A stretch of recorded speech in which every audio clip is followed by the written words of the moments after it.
வணக்கம். நான் கனி மார்த்தாண்டன். இன்றைய ஜோதிட வகுப்பில் ஜாதகத்தில் ஒரு ராசி கட்டம் காலியாக இருந்தால் எப்படி நம்ம பலன் எடுக்கலாம், அந்த கட்டம் காலியாக இருக்குது, அது என்ன ஸ்தானம், அப்போ அந்த ஸ்தானத்திற்குரிய ஒரு பலனை எப்படி நம்ம ஜாதகத்தை பார்த்து தெரிந்து கொள்ள முடியும், அதுதான் இன்னைக்கு ஜோதிட வகுப்பு. 12 கட்டங்களில் 9 கிரகங்களை நீங்கள் வரிசையாக அடுக்கி வச்சா கூட எப்படியும் ஒரு 3 கட்டம் காலியாகத்தான் இருக்கும். அப்போ அந்த 3 கட்டங்கள் காலியாக இருக்கக்கூடிய ஜாதகத்திற்கு எப்படி தான் பலன் எடுக்கிறது? இதில் பலருக்கும் இருக்கக்கூடிய ஒரு குழப்பம், அந்த குழப்பத்தை தீர்வதற்காக இன்றைக்கு ஒரு ஜோதிட வகுப்பு. எந்த கட்டம் காலியாக இருக்கிறதோ அந்த கட்டம் லக்கணத்திற்கு எத்தனாவது ஸ்தானம்னு முதல்ல பாருங்கள். அந்த ஸ்தானத்திற்குரிய அதிபதி, எந்த வீடு காலியாக இருக்கோ அந்த வீட்டிற்குரிய அதிபதி எந்த இடத்துல இருக்காரு, லக்கணத்திலேருந்து எண்ணி பார்க்கின்ற பொழுது அவர் எந்த ஸ்தானத்தில் இருக்கின்றார் அப்படிங்கிறதையும் நீங்கள் கவனிக்கணும். அந்த காலியான கட்டத்திற்குரிய அதிபதியினுடைய பலம் என்ன, அவர் உச்சம் பெற்றிருக்காரா, இல்லை நீசமா, இல்லை நவாம்சத்தில் வர்க்கோத்தம் பெற்றிருக்கின்றாரா அப்படிங்கிறதையும் பாருங்கள். அந்த கிரகத்திற்கு 7ஆம் இடத்தில் ஏதாவது கிரகங்கள் இருக்கான்னு பாருங்கள். ஏன்னா 7ஆம் இடத்தில் இருக்கக்கூடிய ஒரு கிரகத்தால் மற்றொரு கிரகத்தை பார்க்க முடியும். அது எந்த கிரகமாக இருந்தாலும் பார்க்க முடியும். நீங்கள் எந்த ஸ்தானத்திற்குரிய அதிபதியை நீங்கள் கணிக்கணும்னு நினைக்கிறீங்களோ அந்த அதிபதி நிற்கக்கூடிய ஸ்தானத்திற்கு 7ஆம் இடத்தில் இருக்கக்கூடிய கிரகம் என்னன்னு பாருங்கள். ஏன்னா ஒரு முழுமையான பார்வை என்பது அந்த 7ஆம் இடத்தில் இருக்கக்கூடிய கிரகத்தால் பார்க்க முடியும்.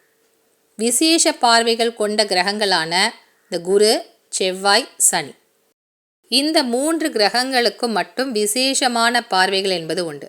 அதாவது 7ஆம் இடத்து பார்வையை தவிர்த்து இன்னும் 2 பார்வைகள் உண்டு. அப்போ எந்த கிரகம் நீங்கள் கணிக்கக்கூடிய கிரகத்தை பார்க்கக்கூடியதாக இருக்குன்னு பாருங்கள். எந்த கட்டத்திற்கு நீங்கள் பலன் எடுக்கிறீங்களோ அந்த ஸ்தானத்திற்குரிய அதிபதி எந்த கிரகத்துடன் சேர்ந்து ஒரே ராசி கட்டத்தில் அமர்ந்திருக்கின்றார் அப்படின்னு பாருங்கள். ஒருவேளை ஏதாவது கிரகங்களுடன் சேர்ந்திருந்தால் அந்த கிரகம் எந்த ஸ்தானத்திற்கு அதிபதியாக இருக்கு, லக்கணத்திலேருந்து எண்ணி வருகின்ற பொழுது என்ன ஸ்தானத்திற்கு அதிபதியாக இருக்கின்றாரோ அவருடன் சேர்ந்து அமர்ந்திருக்கக்கூடிய ஒரு கிரகமாக இருக்கா அப்படின்னு சொன்னால் அப்போ அதற்கும் சேர்த்து நம்மால் பலன் எடுக்க முடியும். இப்படிதான் ஒரு காலி கட்டத்திற்கு என்ன பலன் என்பதை நம்ம கணிக்கிறதுக்கு இத்தனை விஷயங்களையும் பார்த்து தான் நம்ம தெரிந்து கொள்ள முடியும். அதனால்தான் சற்று நேரம் எடுத்து ஒரு காலியான ஒரு கட்டம், ஜாதகருடைய கேள்வி என்ன, அந்த கேள்விக்கு அது ஒரு காலி கட்டமாக இருக்குது அந்த ஸ்தானம் அப்படின்னு சொன்னால் இத்தனை விஷயங்களையும் நம்ம கவனித்து பார்த்து தான் அவர் கேட்கக்கூடிய கேள்விக்கு பதில் என்னவாக இருக்கோ அப்படின்னு நம்மால் சொல்ல முடியும். அதற்கு ஒரு உதாரண ஜாதகத்துடன் இப்போ நீங்கள் புரிஞ்சுக்க போகிறீங்க. லக்கணத்திற்கு 2ஆம் இடம் காலியாக இருக்கக்கூடிய ஒரு ஜாதக கட்டம். இப்போ இந்த 2ஆம் இடத்திற்கு ஒரு பலன் எடுக்க போகிறோம். அப்போ முதல்ல என்ன பார்க்கணும், லக்கணத்திற்கு 2ஆம் இடம் என்பது என்ன, அதனுடைய காரகத்துவங்கள் என்ன அப்படிங்கிறத நம்ம தெரிந்து கொண்டால்தான் அதற்கு அடுத்த கட்டமாக அந்த காலி கட்டத்தினுடைய வேலை என்ன, அதனுடைய பலன்கள் என்னவாக இருக்கும் அப்படிங்கிறத நம்ம முழுமையாக தெரிந்து கொள்ள முடியும். சில பேர் என்ன பண்ணுறாங்க, 2ஆம் இடமா அப்போ அது தனஸ்தானம், பணத்தை மட்டும்தான் குறிக்கும் அப்படின்னு நினைக்கிறாங்க. ஆனால் 2ஆம் இடம் என்பது என்னென்ன விஷயங்களை உள்ளடக்கியது அப்படிங்கிறது தெரிஞ்சால் மட்டும்தான் பல கேள்விகளுக்கு நம்மால் பதில் எடுக்க முடியும். லக்கணத்திற்கு 2ஆம் இடத்தை தன வாக்குஸ்தானம் அப்படின்னு சொல்லுவோம். இந்த 2ஆம் இடத்திற்குரிய காரகத்துவங்கள், லக்கணத்திற்கு 2ஆம் இடமே ஒரு ஜாதகருடைய முகத்தோற்றம் எப்படி இருக்கும், முகத்தில் ஏதாவது பிரச்சனைகள் இருக்கா, இல்லை பிரச்சனைகள் வரக்கூடிய அமைப்பு இந்த 2ஆம் இடத்துல இருக்கான்றதை நம்ம தெரிந்து கொள்ள முடியும். ஒரு ஜாதகருடைய பணம் சம்பாதிக்கக்கூடிய வழி, பணம் எந்த வழியில் வரும் நமக்கு அப்படின்னு தெரிஞ்சுக்கணும் அப்படின்னு சொன்னால் அதற்கு 2ஆம் இடத்தை தான் பார்க்கணும். குடும்ப உறுப்பினர்களுக்கு ஏதாவது ஒரு ஆபத்தான ஒரு காலம் என்பது இப்போ நடந்துட்டுருக்கா, இல்லை குடும்ப உறுப்பினர்களில் ஏதாவது ஒரு தொல்லை என்பது இந்த ஜாதகருக்கு இருக்குமா, இப்படி ஒரு கேள்வி இருந்தாலும் 2ஆம் இடத்தை தான் பார்க்கணும். 2ஆம் இடம் என்பது குடும்பஸ்தானம், குடும்ப உறுப்பினர்களை காட்டக்கூடிய ஸ்தானம் எதுன்னு பார்த்தீங்கன்னா 2ஆம் இடம்தான். அப்போ ஜாதகருக்கு திருமண வாழ்க்கைக்கு முன்பாக இருக்கக்கூடிய குடும்ப வாழ்க்கையும் திருமணத்திற்கு பிறகு இருக்கக்கூடிய குடும்ப வாழ்க்கையும் காட்டக்கூடியது 2ஆம் இடம். அப்போ குடும்ப உறுப்பினர்களை பற்றி ஒரு தகவல் எடுக்கணும், இல்லை ஏதோ ஒரு குடும்ப வாழ்க்கையில் ஒரு சிக்கல் என்பது வந்தாலும் 2ஆம் இடத்தை பார்த்தா தெரிந்து கொள்ள முடியும். ஜாதகருடைய திறமை, அவருடைய கல்வி, இதுவும் 2ஆம் இடம்தான் காட்டும். இந்த கல்வி என்பது ஆரம்ப கால கல்வி மட்டும்தான் நம்ம 2ஆம் இடத்தை பார்த்து தெரிந்து கொள்ள முடியும். இந்த ஆரம்ப கால கல்வி என்பது இந்த 1லிருந்து 6ஆம் வகுப்பு வரை படிக்கக்கூடிய இந்த ஆரம்ப கால கல்வி. அப்போ சில பிள்ளைகள் ரொம்ப சுட்டித்தனமாக இருப்பாங்க, படிப்பில் அதிக நாட்டம் இல்லாமல் இருக்கக்கூடிய ஒரு காலகட்டமாக இருக்கும். சில பிள்ளைகள் அந்த காலகட்டத்தில் நல்லா படிச்சிருவாங்க, ஆனால் போக போக படிக்க மாட்டாங்க. அப்போ 2ஆம் இடம் பாதிப்படையாமல் இருந்தால் நல்லா படிப்பாங்கன்னு சொல்லலாம். அப்போ இதையும் நம்ம பார்க்குறதுக்கு 2ஆம் இடத்தை பார்த்து தான் தெரிஞ்சுக்க முடியும். ஒருத்தருக்கு பேசக்கூடிய அந்த பேச்சுக்கள், அந்த வார்த்தை எப்படி இருக்கும், இந்த பேச்சு நல்லா வருமா, இனிமையாக பேசக்கூடிய ஒரு அமைப்பு இருக்கா, இல்லை ரொம்ப கடுமையாக பேசுவாரா, அந்த பேச்சு மொழி என்பது எப்படி ஒரு ஜாதகருக்குன்னு பார்க்கணுன்னா 2ஆம் இடத்தை பார்த்தால் அந்த ஜாதகருடைய பேச்சுவார்த்தை எப்படி இருக்கும் அப்படிங்கிறதையும் நம்மால் தெரிந்து கொள்ள முடியும். கண் சார்ந்த ஒரு பிரச்சனையோ இல்லை மூக்கு சம்பந்தப்பட்ட ஒரு பிரச்சனை ஒரு ஜாதகருக்கு வருமானதை தெரிந்து கொள்வதற்கும் 2ஆம் இடத்தை பார்க்கணும். இந்த 2ஆம் இடமே ஒரு ஜாதகருக்கு இந்த தங்க வைர நகைகள், விலை உயர்ந்த ஆபரணங்கள், இந்த வசதிகளை காட்டக்கூடியதும் 2ஆம் இடம்தான். இப்போ இது வரைக்கும் உங்களுக்கு 2ஆம் இடத்திற்குரிய காரகத்துவங்கள் என்ன அப்படிங்கிறது உங்களுக்கு புரிஞ்சிருக்கும். இதை தான் குடும்பஸ்தானம் அப்படின்னு சொல்லுவோம். இப்போ இந்த 2ஆம் இடம் ஒரு ஜாதகருக்கு காலியாக இருக்குது. அப்போ எப்படி பலன் பார்க்கலாம். லக்கணத்திற்கு 2ஆம் இடத்த அதிபதி எந்த ஸ்தானத்தில் வந்து இருக்காரு, இது லக்கணத்திலேருந்து நம்ம பார்க்கணும். முதல்ல பார்க்க போகிறது 2ஆம் இடத்த அதிபதி லக்கணத்திலேயே வந்து அமர்ந்திருக்காரு, வேறு எந்த கட்டத்திலையும் இல்லை. 2ஆம் இடமான அதிபதி லக்கணத்திலேயே வந்து அமர்ந்திருக்காரு. அப்படின்னா என்ன அர்த்தம்? 2ஆம் இடம் என்பது தனஸ்தானம். அந்த ஜாதகர் பிறக்கும் போதே நல்ல ஒரு செல்வாக்கு நிறைந்த, செல்வம் நிறைந்த வீட்டில் தான் பிறந்திருப்பார். அவர் வந்து ஒரு செல்வ செழிப்பான ஆள் அப்படிங்கிறத எடுத்த உடனே கணிச்சிடலாம். ஆனால் உண்மையில் அவருடைய நிலை அதுதானா அப்படிங்கிறது நம்ம கணிக்கணும். ஏன்னா இந்த 2ஆம் இடத்த அதிபதியின் மீது பாவ கிரகங்களான சனியினுடைய பார்வை இருக்கான்னு பாருங்கள். இந்த சனியினுடைய பார்வை இருந்தால் கொஞ்சம் தாமதமாகத்தான் அவருக்கு செல்வ செழிப்பு என்பது கிடைக்கும். அப்போ 2ஆம் இடத்த அதிபதி லக்கணத்தில் வந்து அமர்ந்தாலும் செல்வ செழிப்பு என்பது தாமதமாகத்தான் இவருக்கு கிடைக்கும். அப்படின்னா பிறந்த உடனே எப்படி கிடைச்சிருக்கும்? இந்த சனியினுடைய பார்வைகள் என்பது 3, 7, 10 ஆகிய ஸ்தானங்களை பார்ப்பார். ஒருவேளை சனி வக்கரம் பெற்று விட்டால் அப்போ பின்னோக்கி நகர்ந்துருவார். அப்போ சில ஆண்டுகள் அவருக்கு நல்ல பண வருவாய் என்பது இருக்கும், சில ஆண்டுகள் அவருக்கு பண வருவாயில் ஒரு முடக்கம் என்பதும் இருக்கும். அப்போ சனியினுடைய பார்வை என்பது கிடைக்குதான்றதை பாருங்கள்.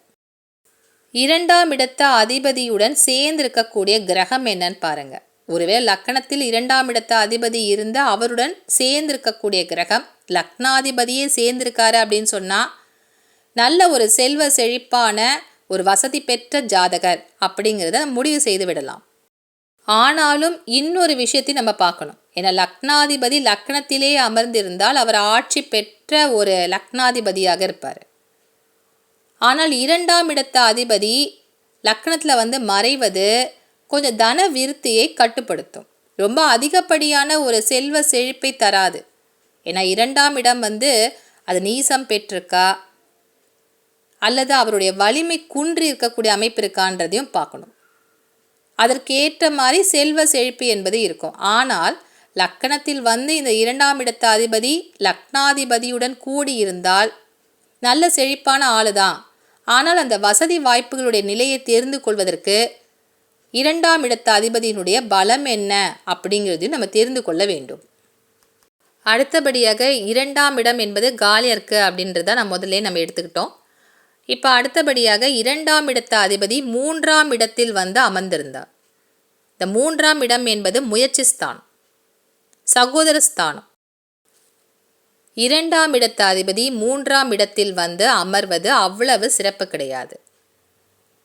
எப்படி இந்த 6, 8, 12 ஆகிய ஸ்தானங்கள் துர்ஸ்தானங்களோ, இந்த 3ஆம் இடமும் ஒரு பாதி அளவு மறைவு ஸ்தானமாகத்தான் ஜாதகத்தில் எடுத்துப்போம். அப்போ 3ஆம் இடத்தில் தனஸ்தான அதிபதி வந்து அமர்ந்திருந்தா பணம் கையில் தங்காது அப்படின்னு எடுத்துக்கலாம். அதை வருகின்ற பணம் ஏதாவது ஒரு வகையில் இவருக்கு செலவாயிடும். எவ்வளவு சம்பாதிச்சாலும் கையில் காசு இல்லைன்னு தான் சொல்லுவாங்க. அதனால்தான் ஓட்டக்கைன்னு சொல்கிறாங்க பார்த்தீங்களா, அது இந்த ஜாதகருக்கு பொருந்தும். தனக்கு வரக்கூடிய வருமானம் பணம், இதை யாருக்காக அதிகமாக இந்த ஜாதகர் செலவு செய்வார்னு பார்த்தீங்களா, உடன் பிறந்த சகோதர சகோதரிக்கு ரொம்ப செலவு செய்வார். அவங்களும் கேட்டு வாங்கிட்டு போயிடுவாங்க. இவர் கொடுக்கல அப்படின்னு சொன்னால் கூட அவருக்காக கேட்டு வாங்கிடுவாங்க. அப்போ இந்த தனம் தன்னுடைய உடன் பிறப்புகளுக்கு அதிகமாக பயன்படும், ஜாதகருக்கு பயன்படாதுன்னு சொல்லலாம். 2ஆம் இடத்த அதிபதி 4ஆம் இடமான சுகஸ்தானத்தில் வந்து இருந்தால் ஜாதகருக்கு எதிர்பாராத விதத்தில் பணம் வந்து சேரும். இந்த பணம் வந்து எப்படி வரும் அப்படின்ற மாதிரி தெரியாமலேயே சில நேரங்களில் அவருக்கு பணம் வந்து கைக்கு வந்துடும். எதிர்பாராத தனவரவு என்பது ஜாதகருக்கு உண்டு. ஏன்னா 2ஆம் இடத்த அதிபதி 4ஆம் இடமான சுகஸ்தானத்தில் வந்து இருந்து விட்டால் எதிர்பாராத வருமானம் மூலமாகத்தான் தன்னுடைய சுகத்தை அவர் தேடிக்கொள்ளக்கூடிய அமைப்பு உண்டு. இந்த ஜாதகருக்கு கல்வியால் லாபம் பெறக்கூடிய அமைப்பு என்பது உண்டு. அவர் என்ன கல்வி கற்றிருக்கின்றாரோ அதன் மூலமாக பண வருவாயை அவர் பெறக்கூடிய அமைப்பு என்பது உண்டு. சில பேருக்கு படித்த படிப்பு ஒன்றா இருக்கும், அவங்க வேலை செய்யக்கூடிய அமைப்பு வேறு மாதிரி இருக்கும். படித்ததுக்கும் வேலைக்கும் சம்மந்தமே இருக்காது. ஆனால் இந்த ஜாதகருக்கு என்ன படித்திருக்கின்றாரோ அதன் மூலமாக ஒரு வருமானத்தை இவரால் பெற முடியும். 4ஆம் இடம் என்பது சொந்த ஊர், சொந்த மண்ணை காட்டும். அப்போ வெளிநாட்டில் போய் தான் எனக்கு வருமானம் தரக்கூடிய அமைப்பு இருக்கா, இல்லை உள்ளூர்லேயே நான் சம்பாதிக்க முடியுமான்னு கேட்டாங்க அப்படின்னு சொன்னால், இந்த 2ஆம் இடத்த அதிபதி 4ஆம் இடத்தில் வந்து நின்றால் சொந்த மண்ணில் சம்பாதிக்கக்கூடிய அமைப்பு இந்த ஜாதகருக்கு உண்டு. 4ஆம் இடம் என்பது சுகஸ்தானம், வீடு மனை வாகனம் என்ற யோகத்தை தரக்கூடியது 4ஆம் இடம்.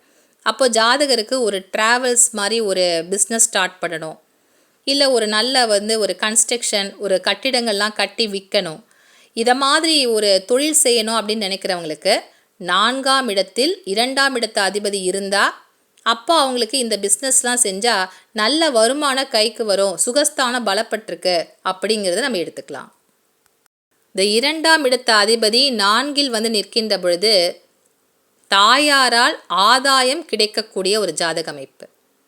அம்மா என்ன பண்ணுவாங்க, இந்த பிள்ளைக்கு தான் அதிகமான ஒரு சொத்துக்களோ இல்லை வீட்டினுடைய உரிமையோ தருவாங்க. மற்ற பிள்ளைகளை காட்டிலும் இந்த பிள்ளைக்கு தான் பொருளாதாரத்தில் முக்கியத்துவம் தரப்படும். அதுதான் இந்த அம்மாவின் மூலமாக இந்த ஜாதகருக்கு ஒரு ஆதாயம் கிடைக்கக்கூடியது அப்படிங்கிறது. 4ஆம் இடத்துல 2ஆம் இடத்த அதிபதி வந்து நிற்கணும். அப்போ தான் அம்மா எல்லா உரிமைகளையும் தருவாங்க. 2ஆம் இடத்த அதிபதி 5ஆம் இடமான பூர்வ புண்ணிய ஸ்தானம், இந்த குழந்தையை காட்டக்கூடிய ஸ்தானமும் இந்த 5ஆம் இடம்தான். அப்போ 2ஆம் இடத்த அதிபதி 5இல் வந்து நிற்கின்ற பொழுது ஜாதகருக்கு பூர்வ புண்ணியத்தின் பலத்தால் பணம் கிடைக்கும், வருமானம் பெருகும். ஆனால் இது எப்போ வந்து அவருக்கு வேலை செய்ய தொடங்கும், இந்த மாதிரி ஒரு வருமானம் பெறக்கூடிய அமைப்பு, பெருகக்கூடிய அமைப்பு எப்போ வேலை செய்யும்? இந்த ஜாதகருக்கு திருமணமாகி முதல் குழந்தை பிறக்கின்ற பொழுது ஜாதகருடைய வளர்ச்சியும் அசுர வேகத்தில் போகும். அது வரைக்கும் ரொம்ப தொழில் முடக்கமாக கைக்கு பணம் வராமல் இருந்திருப்பார். முதல் குழந்தை பிறந்த பிறகு பார்த்தா அவருடைய வளர்ச்சி அசுர வேகத்தில் போயிடும். ஏன்னா அந்த தனஸ்தானமான வருமானம் வரக்கூடிய வழி ஒரு பிள்ளை பிறந்த பிறகுதான் அவருக்கு கிடைக்குது. 2ஆம் இடத்த அதிபதி 6ஆம் இடமான மறைவு ஸ்தானத்தில் வந்து இருந்தா, இந்த அமைப்பு யாருக்கு இருந்தாலும் பணத்தை அவங்க பேரில் வச்சுக்கிறதோ இல்லை பணத்தை கையில் வச்சுக்கிறதோ அவ்வளவு சிறப்பு கிடையாது. ஏன்னா அந்த பணம் வந்து அவருக்கு ஏதாவது ஒரு வழியில் செலவாகும். முக்கியமாக கடன் படக்கூடிய அமைப்பை தரும். ஏதாவது ஒரு கடன் பிரச்சனைக்காக இவருக்கு வரக்கூடிய வருமானத்தை அவர் வந்து செலவு செய்யக்கூடிய அமைப்பு ஏற்படும். இந்த கடனுக்கான வட்டியை செலுத்தி கையில் காசு இருக்காது. இல்லை ஏதாவது ஒரு வியாதி பிரச்சனைக்காக பணம் சம்பாதித்ததை செலவு செய்ய வேண்டியதாக இருக்கும்.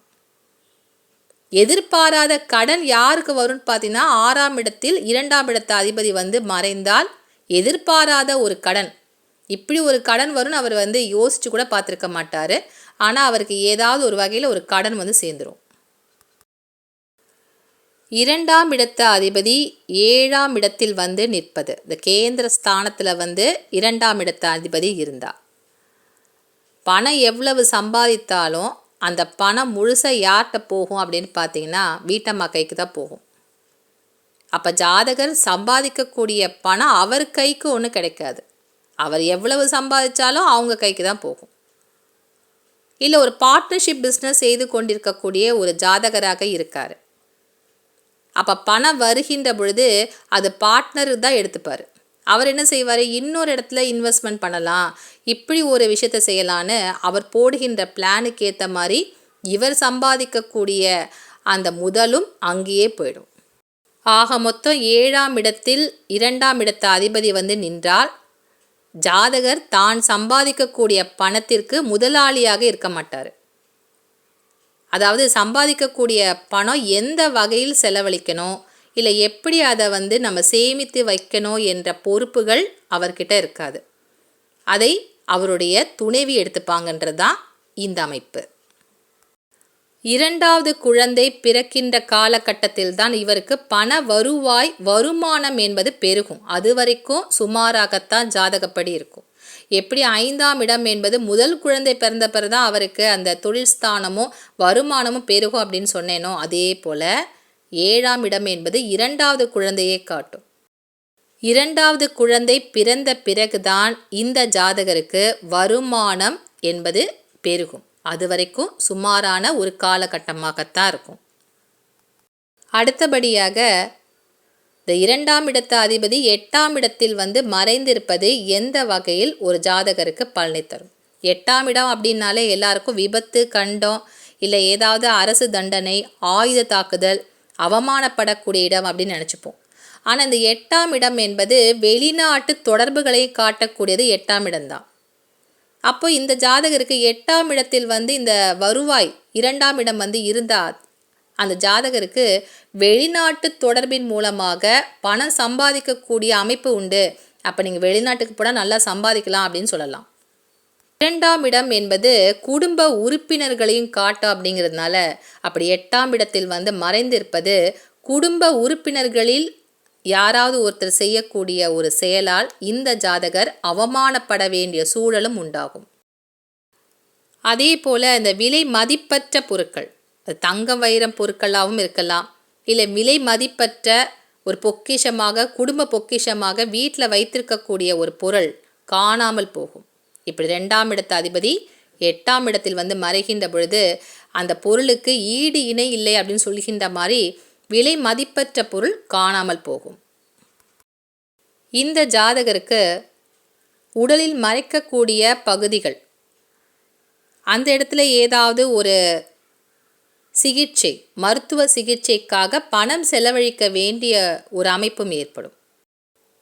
திடீரென்று ஒரு வீழ்ச்சி ஒரு ஜாதகருக்கு ஏற்படுது அப்படின்னு சொன்னால் 8ஆம் இடத்தை பார்க்கணும். நல்ல ஒரு பொருளாதாரம் நல்லா இருந்துச்சு, திடீர்னு பார்த்தா இருந்த இடம் தெரியாமல் போயிடுச்சு, எங்கே தான் அந்த பணத்தை கோட்டை விட்டேன்னு சொல்லி சில பேர் புலம்புவாங்கல்ல, அவங்களுக்கு 8ஆம் இடத்தில் 2ஆம் இடத்து அதிபதி நிற்பார். அப்படி இருந்தால் அவருக்கு திடீர் வீழ்ச்சி என்பது ஏற்படும். அப்போ பண விஷயத்தில் ரொம்ப ஜாக்கிரதையாக இருக்க வேண்டியவர்கள் இந்த 8ஆம் இடமான துர்ஸ்தானத்தில் 2ஆம் இடத்து அதிபதி நிற்கின்ற பொழுது ரொம்ப கவனமாக இருக்கணும். பாவ கிரகங்களுடைய கூட்டணி இருந்தால் கூட திடீர் வீழ்ச்சி என்பது ஏற்படும் அப்படிங்கிறத நம்ம தெரிஞ்சுக்கலாம். லக்கணத்திற்கு 9ஆம் இடத்தில் 2ஆம் இடத்து அதிபதி இருந்தால் சகல சௌபாக்கியங்களும் பெறக்கூடிய ஒரு ஜாதகர். என்ன ஆசைப்படுறாரோ அந்த ஆசைகள் அவரால் நிறைவேற்றி கொள்ளப்படும். இந்த ஜாதகர் பிறந்த பிறகு அந்த குடும்பத்தினுடைய வளர்ச்சி என்பது ரொம்ப ஜாஸ்தியாக இருக்கும். அது வரைக்கும் கொஞ்சம் கீழான ஒரு நிலையில் இருந்திருக்கலாம். ஆனால் இந்த ஜாதகர் பிறந்த பிறகு நல்ல ஒரு வளர்ச்சி குடும்பத்தில் இருக்கும். தனக்காக நிறைய பணம் செலவழிக்கக்கூடிய ஜாதகராக இருப்பார். அடுத்தவங்களுக்காக செலவழிக்க மாட்டார், தன்னுடைய பயன்பாட்டிற்கு அதிகமான செலவு செய்யக்கூடியவர்கள் யாருன்னு பார்த்தீங்கன்னா 9ஆம் இடத்தில் 2ஆம் இடத்து அதிபதி இருக்கணும். அப்படி இருந்தால் தனக்கான செலவுகள் ரொம்ப ஜாஸ்தி அப்படின்னு தெரிஞ்சுக்கலாம். இந்த ஜாதகர் தான் பெற்ற கல்வி, அதாவது உயர்கல்வி என்பது இந்த ஜாதகருக்கு இருக்கும். ஒரு டிகிரியோடு நிப்பாட்ட மாட்டார், அதற்கு அடுத்தபடியான மாஸ்டர் டிகிரி இவர் படிப்பார் அப்படின்னு சொல்லி எடுத்துக்கலாம். வெளிநாட்டில் சென்று கல்வி கற்று அதன் மூலமாக வருமானமும் இவருக்கு ஈட்ட முடியும் என்பது தான் ஜாதக அமைப்பு. இந்த 9ஆம் இடம் என்பது ஒரு தெய்வ நம்பிக்கை தரக்கூடிய இடம் அப்படிங்கிறதுனால இவருக்கு தெய்வ அனுகூலத்தின் மூலமாக வருமானம் பெறக்கூடிய அமைப்பு என்பது உண்டு. நல்ல ஒரு தெய்வ வழிபாடு, கடவுள் நம்பிக்கை அதிகமாக இருந்தால் இன்னும் அதிகமான வருமானத்தை இந்த ஜாதகர் பெற முடியும். பரம்பரை சொத்துக்கள் மூலமாகவும் இவருக்கு பண வருவாய் என்பது கிடைக்கும். இந்த பரம்பரை சொத்துக்கள் சில இடத்துல தரிசாக இருக்கும், அதை கூட இவரால் அந்த மண்ணையும் பொன்னாக்கக்கூடிய வித்தை இவருக்கு உண்டு. அந்த பரம்பரை சொத்துக்களின் மூலமாக நல்ல வருமானம் கைக்கு யாருக்கு வரும்னு பார்த்தீங்கன்னா 9ஆம் இடத்தில் 2ஆம் இடத்து அதிபதி வந்து நிற்கணும். அடுத்தபடியாக 2ஆம் இடத்து அதிபதி 10ஆம் இடத்தில் வந்து நிற்கின்ற பொழுது தொழில் சிறப்பாக இருக்கும் இந்த ஜாதகருக்குன்னு சொல்லலாம். தொழிலில் வந்து ஒரு நஷ்டமோ இல்லை அந்த தொழில் ஆரம்பித்ததே ஒரு சரியில்லை அப்படின்ற மாதிரி அவங்க நினைக்க மாட்டாங்க. தொழில் வந்து வளர்ச்சி அடையும். குடும்ப உறுப்பினர்களுடைய உதவியும் அவருடைய தொழிலுக்கு ஏற்படும். வீட்டில் இருக்கவங்க என்ன பண்ணுவாங்க, நானும் வந்து உன்னுடைய தொழிலுக்கு வந்து உதவுறேன், என்ன வேலை இருந்தாலும் சொல்லுங்கள், நாங்களும் வந்து ஹெல்ப் பண்ணுறோன்ற மாதிரி அவர்களும் அந்த தொழிலில் ஈடுபட்டு அவருக்கு ஒரு வளர்ச்சியை தருவார்கள்.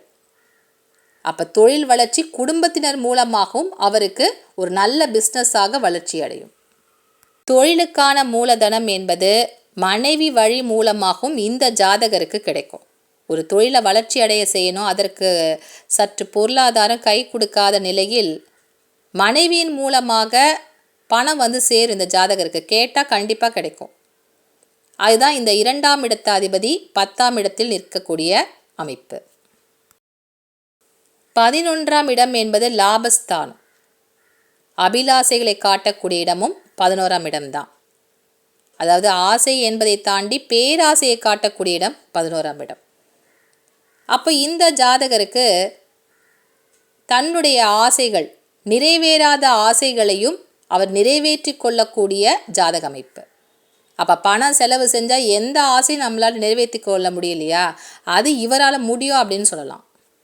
இந்த ஜாதகர் எந்த ஒரு பொருளாதாரத்தை முன்னேற்றக்கூடிய வகையில் முயற்சி செய்தாலும் அந்த முயற்சிக்கு உடனடியான பலன் என்பது கிடைக்கும். முயற்சி செய்தால் கண்டிப்பாக அவருக்கு வருமானம் அதில் கிடைக்கும் அப்படின்றது ஜாதக அமைப்பு. ஏன்னா முயற்சி செய்யாமலே சில பேர் இருப்பாங்க, அதுவாக வரட்டும்னு சில பேர் இருப்பாங்க இல்லையா, அவங்களுக்கு இந்த யோகம் செயல்படாது. ஏன்னா 11ஆம் இடத்தில் 2ஆம் இடத்து அதிபதி நின்றால் முயற்சி செய்தால் நல்ல வருமானம் பெருகும் அப்படிங்கிறத அவங்க தெரிஞ்சுக்கணும். 12ஆம் இடமான விரயஸ்தானத்தில் 2ஆம் இடத்து அதிபதி வந்து இருந்தால் இந்த ஜாதகருக்கு எப்படி பணம் வருதோ அதே மாதிரி பல வழியில் பணம் செலவாயிடும். பணம் வந்ததும் தெரியாது, போகிறதும் தெரியாது. வரவுக்கு மீறிய செலவு இந்த ஜாதகருக்கு உண்டு. அப்போ பணம் இவங்க பேரில் ஒரு முதலீடாகவோ இல்லை வேறு ஏதாவது ஒரு வகையில் கையில் காசு வச்சுருக்காரு அப்படின்னு சொன்னால் அந்த பணம் தங்காது. அப்போ வீட்டில் இருக்கவங்க ஜாக்கிரதையாக இது மாதிரி இருக்க அமைப்பு இருக்கவங்க பணத்தை வேறு யார் பேர்லையாவது முதலீடு செஞ்சுருங்க, அதுதான் ரொம்ப நல்லது. குடும்பத்தில் யாருக்காவது உடல் உபாதைகள் ஏற்பட்டாலும் வேறு யாரும் செலவு பண்ணலன்னா கூட இந்த ஜாதகர் செலவு பண்ணுவார். இவருடைய கையில் இருக்கக்கூடிய காசு குடும்ப உறுப்பினர்களுக்கு ஒரு மருத்துவமனை செலவாகத்தான் பயன்படும். வெளிநாட்டில் குடியுரிமை கிடைத்து வெளிநாட்டில் இருந்து பணம் சம்பாதிக்கக்கூடியவர்களும் இந்த 2ஆம் இடத்து அதிபதி 12ஆம் இடத்துல வந்து நிற்பது மறைவு ஸ்தானம் மட்டும் இல்லை, வெளிநாட்டில் பணம் சம்பாதிக்கக்கூடிய வழியும் இதுதான். இதுவரைக்கும் ஒரு 2ஆம் இடத்து அதிபதி எந்த ஸ்தானத்தில் வந்து நின்றால் என்ன பலன் அப்படின்ற ஒரு விவரத்தை நான் உங்களுக்கு சொல்லியிருக்கேன். இந்த 2ஆம் இடத்து அதிபதியுடன் வேறு எந்த கிரகங்கள் எந்த ஸ்தானத்திற்குரிய அதிபதிகள் சேர்ந்திருக்காங்கன்றதையும் பாருங்கள். எந்த கிரகம் தன்னுடைய பார்வையை 2ஆம் இடத்து அதிபதியின் மீது தன்னுடைய பார்வையை தருகிறதோ முக்கியமாக குரு தந்தால் ஒரு வளர்ச்சியை தருவார். சனி தந்தால் வருவாயில் ஒரு மந்தத்தை தருவார். செவ்வாய் பார்க்குது அப்படின்னு சொன்னால் கூட கடன் ஏற்படக்கூடிய அமைப்பை தந்து விடுவார். 2ஆம் இடத்த அதிபதி எந்த கிரகத்துடன் சேர்ந்திருக்கிறது, எந்த கிரகத்தினுடைய பார்வையை படுகிறது அப்படிங்கிறதை கவனித்து தான் நீங்கள் பலன் எடுக்கணும்.